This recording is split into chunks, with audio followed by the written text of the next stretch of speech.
Mi esposo y su amante terminaron en la sala de emergencias después de demasiada diversión. Lo que el médico reveló los dejó a ellos llorando. Y antes de comenzar, tómese un segundo para darle me gusta a este vídeo y suscribirse al canal porque esta historia podría cambiar la forma en que ve el amor, la traición y la fortaleza para siempre. El estridente sonido del teléfono rompió el espeso silencio del pequeño apartamento de Boston a las 2:17 de la madrugada un miércoles. Era el tipo de sonido que cualquier esposa ha aprendido a temer. El tipo de sonido que indica llamadas que uno reza por no tener que recibir nunca. En el espacio nebuloso entre el sueño y la vigilia, extendí la mano en la oscuridad, mis dedos torpemente sobre la superficie de la mesita de noche, tirando mis gafas, un frasco de crema, una pinza para el cabello, antes de finalmente tocar la pantalla que vibraba violentamente. Mi corazón ya latía más rápido antes de que siquiera lograra ver quién llamaba. Mi cerebro repasó automáticamente todos los peores escenarios de los que la gente susurra cuando se trata de una llamada a mitad de la noche, un accidente automovilístico, un ataque al corazón, el hijo de mi hermano menor, mis padres en mi ciudad natal, o algo incluso peor que no me atrevía a nombrar. ¿Señora Carter? La voz de una mujer se escuchó, firme, clara, profesionalmente educada. El tipo de voz que se ha acostumbrado demasiado a dar malas noticias en las horas más oscuras de la vida de otras personas. Este es el departamento de emergencias del Hospital St. Luke. Su esposo, el señor Daniel Carter, fue ingresado esta noche como un caso de emergencia. ¿Podría venir al hospital lo antes posible? Por un segundo, pensé que había oído mal. Las palabras su esposo, un caso de emergencia, se negaban a encajar con la imagen de Daniel en mi cabeza. El traje gris, la sonrisa brillante, la copa de vino tinto en su mano, saliendo por la puerta a las 7 de la tarde para una cena tardía con un cliente potencial. Algo completamente normal en su carrera de corretaje de bienes raíces. Daniel era el tipo de hombre que podía llegar tarde a casa, pero nunca había tenido que ir a la sala de emergencias. La llamada terminó antes de que pudiera preguntar algo más. La pantalla negra reflejó mi rostro, cabello desordenado, ojos no completamente abiertos, pero ya muy abiertos por el pánico. Una parte de mí quería derrumbarse y llorar. El resto de mí pasó al piloto automático.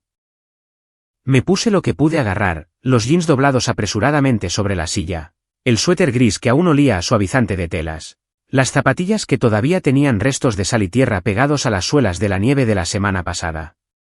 Casi olvido mi billetera, olvido las llaves de mi auto. Luego me di la vuelta y busqué en el bolso que siempre guardaba al pie de la cama.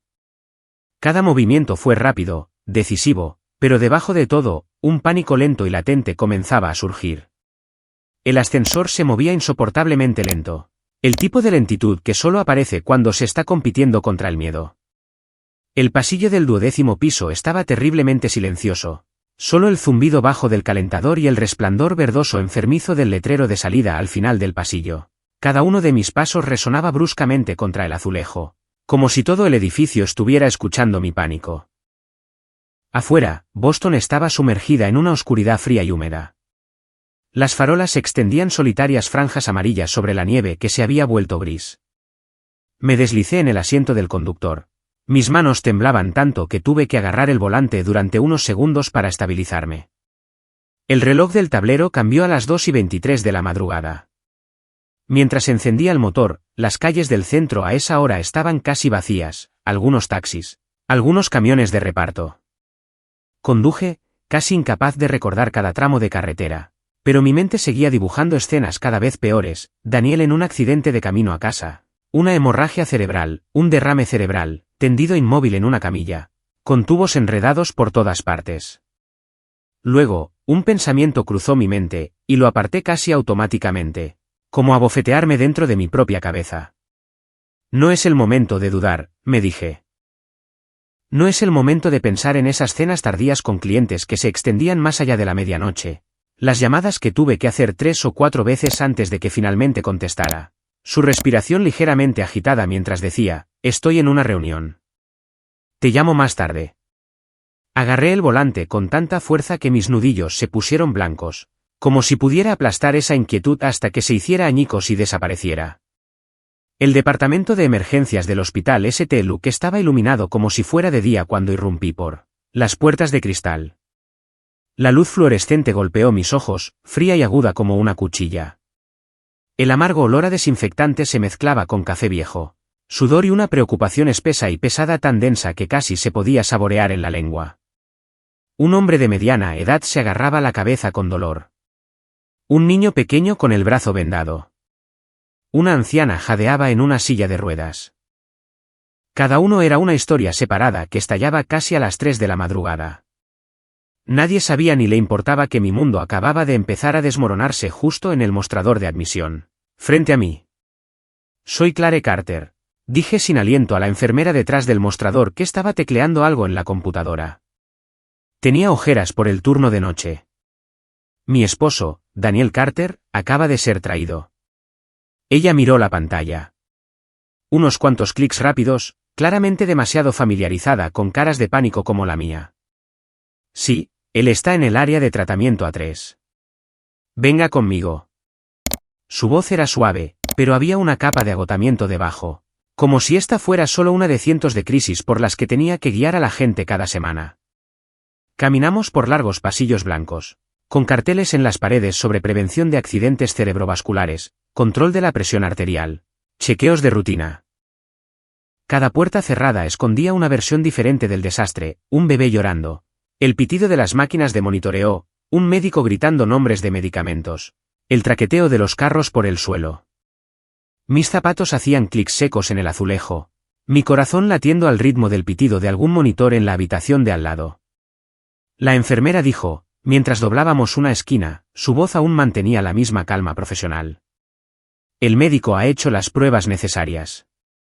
Por favor, mantenga la calma. Se está estabilizando. Mi corazón dio un vuelco. De repente me sentí culpable por las veces que últimamente le había regañado por llegar tarde a casa. Los mensajes de texto donde había respondido con un corto ok, como quieras, y luego había puesto mi teléfono boca abajo. Esas pequeñas cosas de repente se sentían sin sentido junto a la imagen de él tendido en una camilla, con el corazón parado. No sabía que el miedo a perder a mi esposo, era solo la primera capa, la capa de abajo, lo que estaba a punto de poner mi vida entera patas arriba. Cuando entramos en el área A3, todo de repente se movió en cámara lenta. El sonido se sentía amortiguado. La luz se volvió más dura. Vi a Daniel antes de siquiera registrar los detalles a mi alrededor.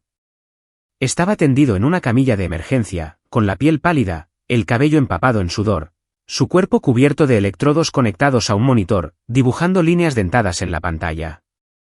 Frunció el ceño de dolor, sus labios secos y agrietados. Una vía intravenosa clavada en el dorso de su mano. Por un momento muy breve, la esposa en mí quiso correr, tomar su mano, abrazarlo. Pero luego mis ojos captaron a la persona sentada junto a su cama. Su maquillaje corrido por las lágrimas y el sudor. Rímel manchado en una línea negra debajo de sus ojos. Su lápiz labial era solo un tenue contorno en los bordes, el centro ya gastado. Su cabello rizado estaba desordenado. Mechones pegados a sus sienes y cuello. Su blusa color crema estaba arrugada. Los botones superiores abrochados a toda prisa y torcidos. Su escote más abierto de lo que debería haber estado para una noche normal de trabajo. Su falda de lápiz ajustada se había movido. El dobladillo ligeramente torcido hacia un lado como si alguien la hubiera jalado apresuradamente. Sostenía la mano de Daniel, la sostenía con fuerza, como si ella fuera la que tenía derecho a hacerlo. Mi garganta se secó, no por el olor a desinfectante, no por falta de sueño, sino porque sabía exactamente quién era ella. Rachel Adams. El nombre brilló claramente en mi mente como un letrero de neón rojo brillante. La compañera de trabajo cercana de Daniel, la chica que siempre se reía un poco demasiado tiempo de sus chistes en la fiesta de Navidad de la compañía, la que yo había visto de pie más cerca de él de lo necesario en fotos grupales en Facebook. Rachel, la mujer que conocía de sus fiestas de fin de año de la oficina, de las historias que él contaba sobre una empleada inteligente, aguda, que realmente entiende a los clientes. La que a veces, cuando captaba la forma en que miraba a Daniel desde el otro lado de la habitación, sentía una punzada sorda de dolor y luego rápidamente me regañaba por ser paranoica. Y ahora estaba aquí. Después de las 2 de la madrugada.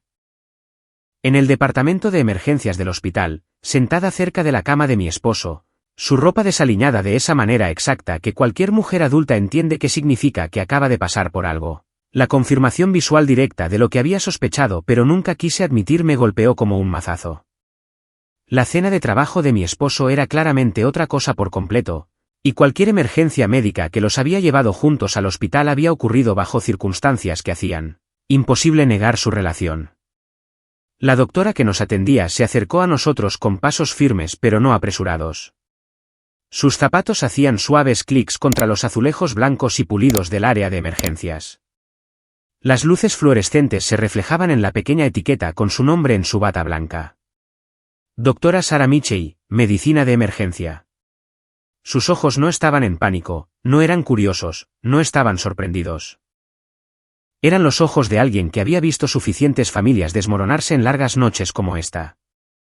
Señora Carter, dijo, haciendo un leve asentimiento en mi dirección, su voz tranquila, llevando un peso propio. Antes de que hablemos sobre los planes de alta y la atención posterior, necesito asegurarme de que las personas presentes aquí comprendan completamente la situación médica actual. Miró muy rápidamente a Daniel, luego a Rachel.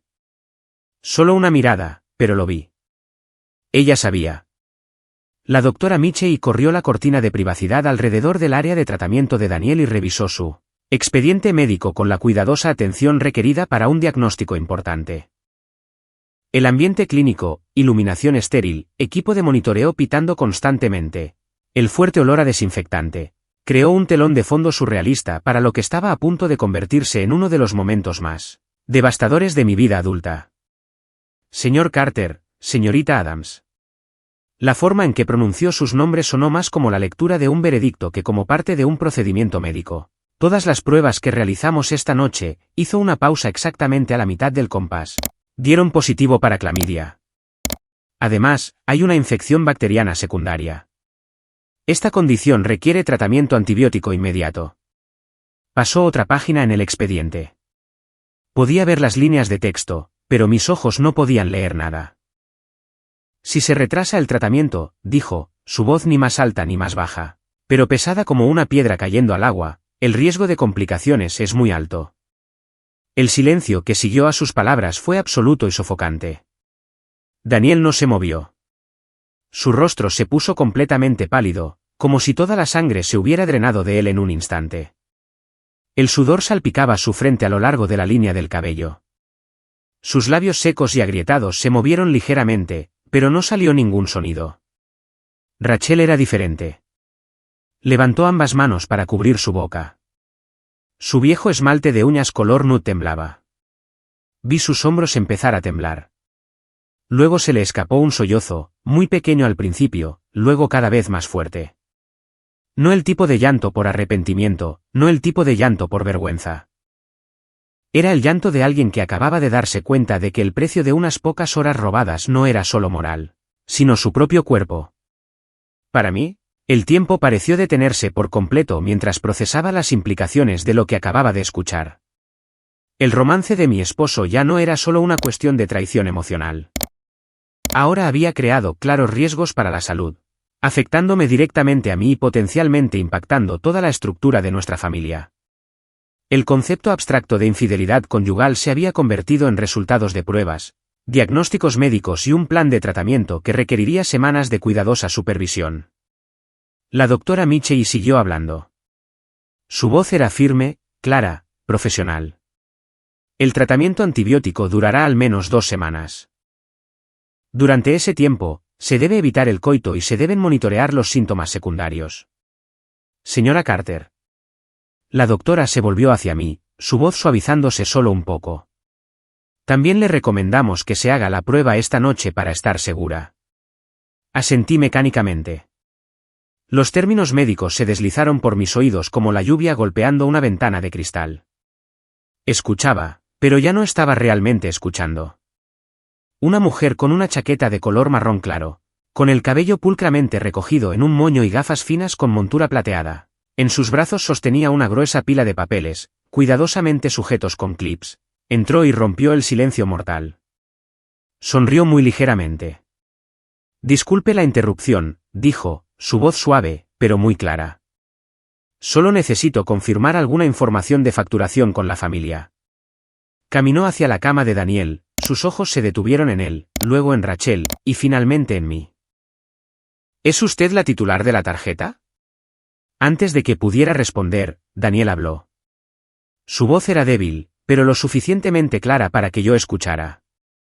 Sí, ella es mi esposa. Antes de que pudiera reaccionar, la coordinadora colocó la pila de papeles sobre la mesa de acero inoxidable junto a la cama. El sonido del papel golpeando el metal hizo un pequeño chasquido, pero en mis oídos, golpeó como un martillo.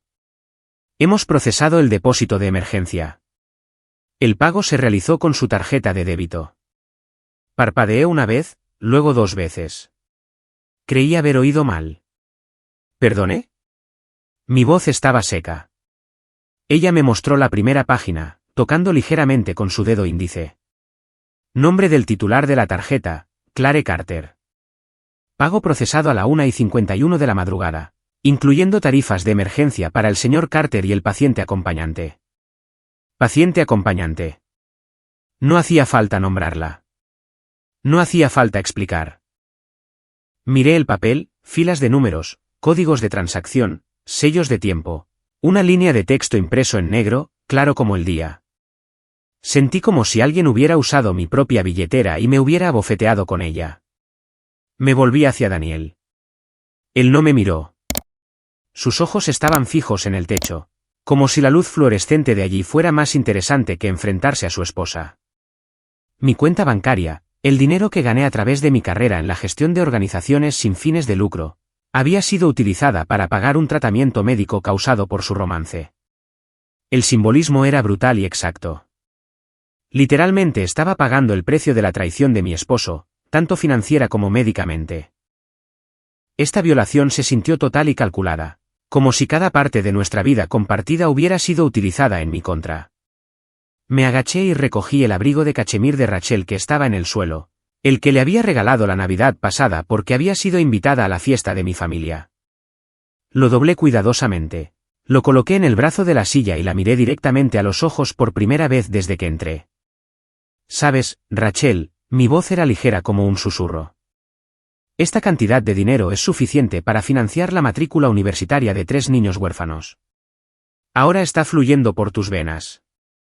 ¿Cómo se siente saber que vales exactamente lo mismo que una beca para 3 niños pobres? Rachel se encogió sobre sí misma, las lágrimas caían sobre el dorso de sus manos temblorosas. Daniel extendió la mano para tomar la mía, pero me aparté lo suficiente para que él solo tocara el aire. No me toques, dije, mi voz dulce. Estás enfermo. Me di la vuelta y regresé al pasillo. Esta vez, nadie se atrevió a llamarme por mi nombre. De pie en el estéril pasillo del hospital, apretando mi suéter tan fuerte que me dolían los nudillos, tuve un momento de claridad absoluta, que atravesó años de ceguera deliberada y excusas. Tengo una reunión con un cliente esta noche. Este fin de semana, tengo que ir a una conferencia. El martes, llegaré tarde a casa. Cliente difícil. No puedo contestar. Aquí hay mucho ruido. Cada recuerdo se alineaba perfectamente como evidencia en una sala de interrogatorios. Todas las veces que ignoré mis instintos. Me dije a mí misma, no seas paranoica. Me regañé, no arruines el matrimonio con pensamientos negativos. Elegí la confianza en lugar de la confrontación. Elegí una paz falsa en lugar de la verdad desagradable. Y ahora estaba de pie en un pasillo de hospital casi a las 3 de la mañana, sabiendo que mi tarjeta bancaria acababa de ser utilizada para pagar la factura de la traición de mi esposo. Cerré los ojos, respiré profundamente. El olor a desinfectante llenó mis pulmones, frío, seco, claro. Y por primera vez en años, no estaba pensando cómo salvo este matrimonio, sino cómo me salvo a mí misma. Ese momento no fue ruidoso. Sin lágrimas, sin drama. Los intentos de Daniel de hablar, de explicar, de minimizar la situación fueron recibidos con una claridad tan aguda que incluso a mí me sorprendió. No, le dije con una firmeza que venía de lo más profundo de mi subconsciente. Aquí no. Ahora no. Ya no. Saliendo del área de tratamiento y entrando al pasillo principal del hospital, Sentí el peso de 10 años de matrimonio presionando sobre mis hombros, como una carga que finalmente estaba lista para dejar. Las luces fluorescentes, que siempre se habían sentido duras e institucionales, de repente se volvieron brillantes en el sentido más literal de la palabra. Todo se estaba aclarando de maneras que había evitado durante demasiado tiempo. El viaje a casa transcurrió en silencio, roto solo ocasionalmente por los intentos de Daniel de explicar o disculparse. Esos esfuerzos caían como piedras en un profundo abismo, deslizándose en el espacio vacío entre nosotros. Su vergüenza era visible y genuina, pero no tenía nada que ver con las decisiones que yo estaba tomando sobre el futuro de nuestra relación. En casa, me mudé al dormitorio de invitados, una separación física que marcó el comienzo de un proceso legal y emocional que eventualmente llevaría a la disolución de nuestro matrimonio. Este acto simbólico fue crucial para mí. Ya no vivía junto a alguien que había ignorado por completo mi salud, mi confianza y mi seguridad financiera. Las semanas siguientes se convirtieron en una serie de citas médicas, pruebas y consultas legales, transformando mi rutina diaria en un proceso estructurado para proteger mi salud mientras me preparaba para el divorcio. Mi médica, la doctora Elizabeth Warren, confirmó lo que yo había temido, que yo también había sido infectada, haciendo que la traición de Daniel no solo fuera emocionalmente dañina, sino también físicamente perjudicial para mi salud. Sentada en la sala de espera con prescripciones de antibióticos y procedimientos de pruebas de seguimiento, experimenté un cambio profundo en cómo entendía mi autonomía y mi autoestima. Ya no era una esposa lidiando con problemas matrimoniales. Era una mujer tomando acciones decisivas para proteger mi salud, mis finanzas y mi futuro de un hombre que había demostrado estar dispuesto a sacrificarlo todo por su propia gratificación inmediata. Mi consulta con la abogada de divorcios Linda Harrison proporcionó el marco legal para lo que ya era una certeza emocional. La oficina de Linda, llena de libros de leyes y certificados que mostraban su experiencia en derecho de familia, se convirtió en el lugar donde aprendí sobre la división de bienes, los cálculos de la pensión alimenticia y la posibilidad de reclamar daños por mala conducta conyugal, especialmente dado que Daniel había malversado mis recursos financieros. Por primera vez en muchas semanas, me sentí empoderada en lugar de victimizada. El sistema legal ofrecía mecanismos para abordar el daño específico que Daniel había causado, mientras que el tratamiento médico proporcionaba protocolos claros para restaurar mi salud física. El camino por delante, aunque desafiante, ahora estaba iluminado y era alcanzable. Entré en la sala de estar, abrí el MacBook y giré la pantalla hacia Daniel. En la pantalla estaba el paquete de solicitud de divorcio ya preparado, mi firma y la firma de Linda Harrison ya colocadas en la última página, solo esperando ser presentado ante el tribunal. Acerqué el portátil para que él pudiera leer cada línea claramente. Daniel, tienes exactamente 72 horas para empacar tus cosas y salir de este apartamento. El acuerdo prenupcial que firmamos en 2012 sigue siendo completamente válido. La cláusula 14.3. El adulterio acompañado de riesgo para la salud y el mal uso de las finanzas conjuntas anula todos los derechos de propiedad de la parte infractora. Eso significa que no obtendrás ni un solo centavo de la casa, del fondo de inversión, de las acciones que compré con mi propio salario. La mano de Daniel temblaba tan fuerte que el vaso de agua sobre la mesa se estremeció con ella. Su rostro se puso pálido sin rastro de sangre. Clare, ¿podemos hablar? ¿Realmente quieres destruir todo solo por un error? Su voz se quebró, tratando de aferrarse al tono dulce que me había ablandado durante 10 años. Cerré el portátil, el clic seco sonó como el golpe final del martillo de un juez. Llamar a su engaño sistemático, a la puesta en peligro de mi salud y al abuso financiero un error, demostraba que aún malinterpretaba fundamentalmente tanto el alcance de su traición como la naturaleza duradera de sus consecuencias. Mi respuesta provino de la claridad que había acumulado durante las semanas desde aquella noche en la sala de emergencias. Daniel, le respondí con la autoridad tranquila de alguien que había superado la ira y había pasado a la acción. Arriesgaste mi salud, traicionaste mi confianza y usaste mi dinero para financiar tu infidelidad. Eso no es un error. Es una serie de elecciones que revelaron quién eres realmente. Y ya no quiero construir una vida con alguien que toma esas decisiones. Daniel se derrumbó de rodillas en el suelo de madera, con lágrimas corriendo por su rostro. La primera vez que lo había visto llorar como un niño. Claire, te lo ruego. ¿Podemos ir a terapia de pareja? Cambiaré. Lo juro. Recogí las llaves de mi coche, me puse mi abrigo de cachemir y pasé junto a él sin siquiera mirarlo. Demasiado tarde, Daniel. Tuviste muchas oportunidades para cambiar. Simplemente no lo hiciste. Ahora solo estoy cambiando tu dirección. Fuera de mi vida. Abrí la puerta principal, la luz del pasillo se derramó y proyectó su patética sombra larga por el suelo. 72 horas después de eso, se cambiarán las cerraduras. Las cámaras de seguridad estarán encendidas 24 horas al día, 7 días a la semana. Si intentas entrar, tendré otro caso criminal con el que jugar. La puerta se cerró detrás de mí con un clic final y decisivo, más dulce que cualquier veredicto que hubiera escuchado en mi vida. La carrera de Daniel comenzó a colapsar cuando las noticias sobre el incidente en la sala de emergencias y su relación con Rachel se difundieron por toda la oficina. Rachel, resultó, no solo era su amante, sino también su subordinada directa, creando violaciones de recursos humanos que desencadenaron una investigación interna completa en el lugar de trabajo. 3 semanas después de la noche en el hospital, me senté en un pequeño café en Newbury Street, con un vaso de café frío negro sin azúcar frente a mí, viendo la pantalla de mi teléfono vibrar sin parar. Llegó un mensaje de Ashley, la directora de recursos humanos de la empresa de bienes raíces donde trabajaba Daniel. Claire, necesitas saber esto. La Junta acaba de abrir una investigación oficial sobre Daniel. Descubrieron la relación entre Rachel y Daniel. Violó completamente la política de acoso sexual y abuso de poder. También encontraron un historial de pagos de hotel con la tarjeta de la empresa 11 veces en 4 meses, todo durante el horario laboral. Tomé un sorbo de café, la amargura se extendió por mi lengua. Solo 20 minutos después, se filtró un correo electrónico interno al chat grupal de la empresa. 187 destinatarios. Una línea de asunto en rojo llamativo, aviso de suspensión sin sueldo, Daniel Carter, con efecto inmediato. El contenido era breve, frío como un bisturí, relación sexual con una empleada subordinada. Mal uso de la tarjeta de la empresa para fines personales. Creación de riesgo legal y daño a la reputación de la empresa. Investigaciones internas y externas en curso. Todas las comunicaciones con clientes para el señor Carter serán reasignadas inmediatamente. Amplié la captura de pantalla y vi el nombre de Daniel en negrita como un obituario viviente.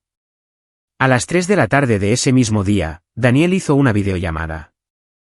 Su rostro estaba hundido, con barba incipiente e irregular, una sudadera con capucha gris claro, sin rastro del hombre perfecto. Detrás de él había un estudio de 38 metros cuadrados en Southend. Había alquilado apresuradamente paredes desnudas, solo una cama individual y una maleta aún sin abrir. Claire, he sido suspendido indefinidamente. Su voz se quebró. No quedaba confianza del hombre que solía presentarse ante cientos de clientes. Me quitaron todo el acceso a mi correo electrónico, la tarjeta de la empresa, incluso mi plaza de aparcamiento. No me queda nada. Lo dejé hablar sin interrumpir. Podía oírlo llorar claramente.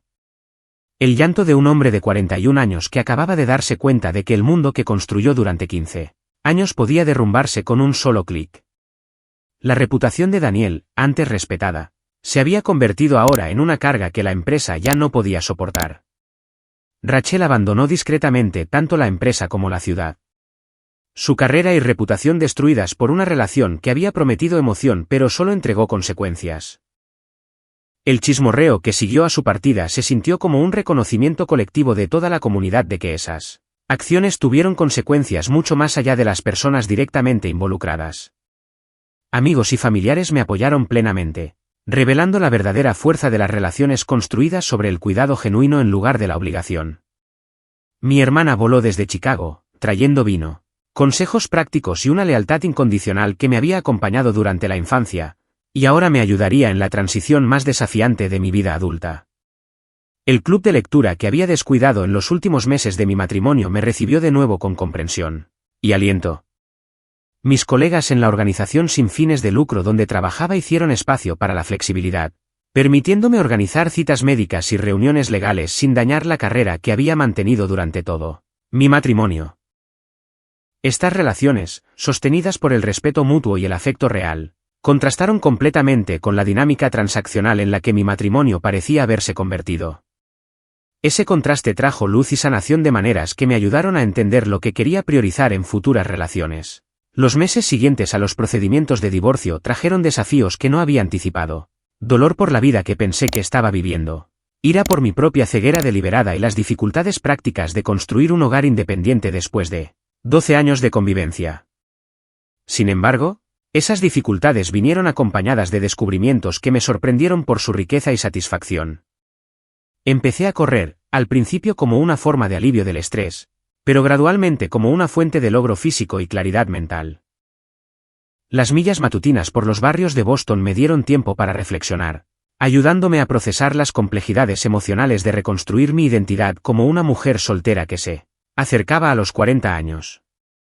La terapia con el Dr. David Smith, un consejero especializado en recuperación de traumas y transiciones de relaciones, me proporcionó marcos para entender cómo se había deteriorado mi matrimonio y estrategias para evitar patrones similares en futuras relaciones. El proceso, aunque difícil, finalmente trajo liberación porque me ayudó a reconocer mi propia capacidad para crear la vida que quería en lugar de solo reaccionar a circunstancias creadas por otros. Mi carrera en el Fondo para Niños de Boston, que había sido algo descuidada durante el divorcio, ahora revivió mientras volcaba toda mi energía en un trabajo significativo y alineado con mis valores. Las habilidades de redacción de subvenciones y desarrollo de programas que había perfeccionado durante más de una década en el mundo sin fines de lucro de repente se sintieron mucho más valiosas e impactantes de lo que nunca lo habían sido cuando eran secundarias al mantenimiento de un matrimonio turbulento. El ascenso a directora de programa llegó con responsabilidades más pesadas y autonomía financiera, haciéndome darme cuenta de cuánto potencial profesional había desperdiciado en nombre de mantener la paz doméstica, una paz que al final no había sido más que una ilusión. El reconocimiento de mis colegas y el impacto tangible que nuestros programas tuvieron en las familias locales, trajeron un tipo de satisfacción que era genuina y duradera. La independencia financiera que vino con el avance profesional también proporcionó seguridad práctica, convirtiendo mi acuerdo de divorcio en una base para el crecimiento en lugar de una compensación por la pérdida. Estaba construyendo algo nuevo, no simplemente recuperándome de algo roto. Vivir sola por primera vez desde que me gradué de la universidad reveló intereses y preferencias que habían estado enterrados bajo los compromisos del matrimonio. Descubrí que me gustaba cocinar comidas vegetarianas, que disfrutaba de documentales que Daniel siempre descartaba como aburridos, y que tenía un talento para el diseño de interiores que antes había estado restringido por sus preferencias estéticas tradicionales. El apartamento que creé para mí misma, lleno de libros, plantas y arte que reflejaba mi gusto personal en lugar del compromiso matrimonial, se convirtió en un verdadero santuario de una manera en que ningún espacio compartido lo había sido. La tranquilidad de las mañanas de domingo, la libertad de planificar sin negociación y la ausencia de la tensión que había sido el ruido de fondo de mi matrimonio crearon una paz que había olvidado que era posible. Los amigos que me visitaron comentaron que me veía diferente, más relajada, más segura, más presente en las conversaciones.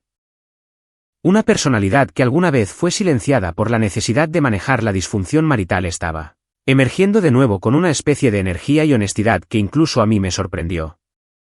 Un año después de la horrible noche en la sala de emergencias, me encontré reflexionando sobre cómo las crisis pueden servir como catalizadores para un cambio positivo si se abordan con coraje y claridad. La traición que inicialmente pareció destruir mi vida fue en realidad la exposición de una vida que ya había sido dañada sin posibilidad de reparación. Las acciones de Daniel me obligaron a enfrentar la verdad sobre nuestra relación que yo había evitado deliberadamente a través de la ceguera voluntaria y la lealtad equivocada. La escena en la sala de emergencias, por humillante que fuera, proporcionó una evidencia innegable que hizo imposible seguir engañándome a mí misma. La crisis de salud nacida de su infidelidad se convirtió en la base para un enfoque integral del bienestar que incluía no solo tratamiento médico sino también terapia, ejercicio y autocuidado que había descuidado durante años al priorizar la estabilidad marital sobre la salud personal. 18 meses después de que finalizamos el divorcio, supe a través de conocidos mutuos que la relación de Daniel con Rachel había terminado mal, que su carrera nunca se recuperó del escándalo profesional y que enfrentaba dificultades financieras que hacían cada vez más onerosa la pensión alimenticia. Aunque no sentí satisfacción por sus continuas luchas, esta información confirmó que sus elecciones, priorizando la gratificación inmediata sobre la estabilidad a largo plazo, habían llevado a consecuencias naturales que se extendían mucho más allá de su impacto en nuestro matrimonio.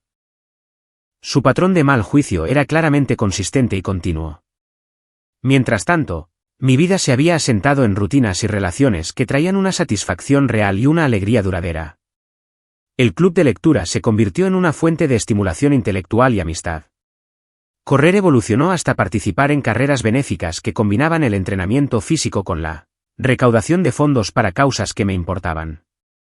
Mi trabajo siguió proporcionando seguridad financiera y un genuino sentido de propósito y valor. Lo que aprendí de esta experiencia fue que el autorrespeto no se puede mantener a través de la lealtad a personas que fundamentalmente no te respetan. La energía que había invertido en preservar un matrimonio que solo existía en mi imaginación ahora se estaba utilizando para construir una vida que realmente reflejara mis valores y prioridades. El descubrimiento en la sala de emergencias, que al principio se sintió como la peor noche de mi vida, finalmente se convirtió en el catalizador de la mejor decisión que jamás tomé. La decisión de elegirme a mí misma por encima de una relación que estaba socavando sistemáticamente mi salud, mis finanzas y mi autoestima. La llamada a las 2:17 de la madrugada fue, de hecho, una emergencia, pero no del tipo que había imaginado durante ese aterrador viaje por Boston. Fue una intervención urgente en una vida que estaba siendo lentamente destruida por un hombre al que amaba, pero que claramente no me amaba lo suficiente como para protegerme de las consecuencias de sus elecciones. La mujer que respondió esa llamada y la mujer que reconstruyó su vida después no estaban separadas solo por el tiempo, sino por la sabiduría ganada con tanto esfuerzo que solo proviene de sobrevivir a la traición y elegirla. Madurez sobre la amargura.